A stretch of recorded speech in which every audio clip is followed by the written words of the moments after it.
حضرت سلیمان علیہ السلام اور ملکہ بلقیس۔ یہ واقعہ قرآن مجید میں بیان کیا گیا ہے اور آج ہم اس کا تفصیلی جائزہ لیں گے۔ اس کہانی کے ہر موڑ پر چھپا ہے ایک راز، ایک سبق۔ تو آئیے اس سفر کا آغاز کرتے ہیں۔ حضرت سلیمان علیہ السلام اللہ کے برگزیدہ نبی تھے جنہیں ایسی نعمتوں سے نوازا گیا جو دنیا کے کسی اور بادشاہ کے پاس نہ تھی۔ وہ نہ صرف انسانوں کے بادشاہ تھے بلکہ جنات، پرندے اور ہوائیں بھی ان کے حکم کی پابند تھیں۔ ان کا تخت انتہائی شاندار تھا اور ان کی سلطنت میں انصاف کا بول بالا تھا۔ ان کی دانائی اور حکمت کے چرچے دور دور تک مشہور تھے، لیکن اس دانائی کے پیچھے ایک اہم مقصد تھا، اللہ کی وحدانیت کا پیغام پہنچانا۔ ایک دن حضرت سلیمان اپنی سلطنت کا جائزہ لے رہے تھے۔ وہ اپنے دربار میں موجود پرندوں اور جانوروں کا حال معلوم کرتے تھے، لیکن اس دن انہوں نے ہود کو غائب پایا۔ انہوں نے کہا، ہود کہاں ہے؟ اگر وہ بغیر کسی وجہ کے غیر حاضر ہے تو اسے سخت سزا دی جائے گی۔ لیکن تھوڑی دیر بعد ہود واپس آیا۔ اس کی آنکھوں میں عجیب سی چمک تھی، جیسے وہ کوئی اہم خبر لے کر آیا ہو۔ ہود نے کہا، میں نے وہ کچھ دیکھا ہے جو آپ نہیں جانتے۔ میں سبا کی ایک قوم کے بارے میں جانتا ہوں جن کی ملکہ نہایت ذہین اور طاقتور ہے، لیکن وہ لوگ سورج کی پرستش کرتے ہیں۔ ملکہ بلقیس سبا کی حکمران تھیں۔ ان کا تخت بے مثال تھا جو قیمتی جواہرات سے بنا تھا۔ ان کی عقل اور حکمت کی مثالیں دی جاتی تھیں، لیکن ان کی قوم گمراہی میں مبتلا تھی۔ وہ سورج کو اپنا معبود مانتے تھے اور اس کی پوجا کرتے تھے۔ حضرت سلیمان علیہ السلام کو یہ سن کر افسوس ہوا کہ ایک ایسی عظیم ملکہ جو دنیاوی طور پر بہت کامیاب ہے، اللہ کی وحدانیت سے ناواقف ہے۔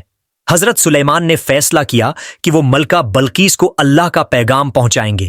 انہوں نے ایک خط تحریر کیا جس میں لکھا تھا، بسم اللہ الرحمن الرحیم۔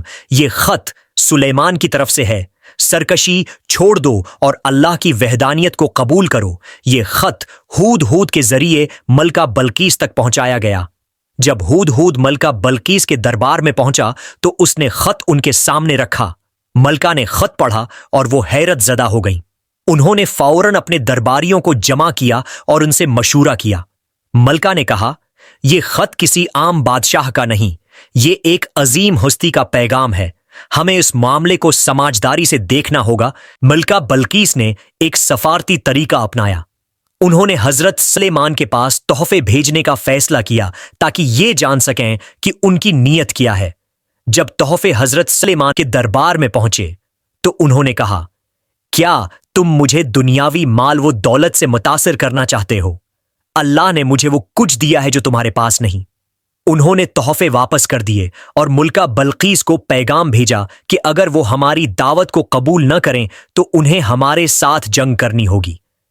ملکہ بلقیس نے حضرت سلیمان کی حکمت اور طاقت کو پہچان لیا اور فیصلہ کیا کہ وہ خود ان کے دربار میں حاضر ہوں گی۔ ادھر حضرت سلیمان نے اپنے دربار میں مشورہ کیا اور کہا، کون ملکہ بلقیس کا تخت میرے پاس لا سکتا ہے؟ ایک جن نے کہا، میں آپ کے دربار سے اٹھنے سے پہلے تخت حاضر کر دوں گا۔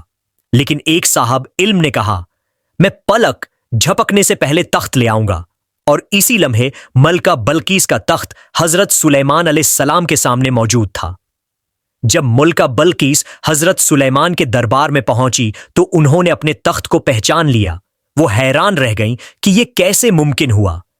حضرت سلیمان نے انہیں اللہ کی عظمت کے بارے میں بتایا اور ان کے دل کو اللہ کی طرف مائل کیا۔ ملکہ بلقیس نے کہا، ہم نے کہا، میں نے اپنی قوم کے ساتھ سورج کی پرستش کی، لیکن اب میں اللہ کی وحدانیت پر ایمان لاتی ہوں۔ انہوں نے اسلام قبول کر لیا اور اپنی قوم کو بھی اللہ کے راستے پر چلایا۔ دوستو، یہ تھی حضرت سلیمان اور ملکہ بلقیس کی ایمان افروز اور حیرت انگیز کہانی جو ہمیں بہت سے سبق دیتی ہے۔ اگر آپ کو یہ ویڈیو پسند آئی ہو تو اسے لائک کرنا نہ بھولیں، کیونکہ آپ کا ایک لائک ہمیں مزید ایسی معلوماتی ویڈیوز بنانے کی حوصلہ افزائی دیتا ہے۔ ہمارے چینل کو سبسکرائب کریں اور گھنٹی کے آئیکن کو دبائیں تاکہ آپ کو ہماری نئی ویڈیوز کے نوٹیفیکیشنز ملتے رہیں۔ ملتے ہیں اگلی ویڈیو میں ایک اور ایمان افروز کہانی کے ساتھ۔ تب تک کے لیے اللہ حافظ۔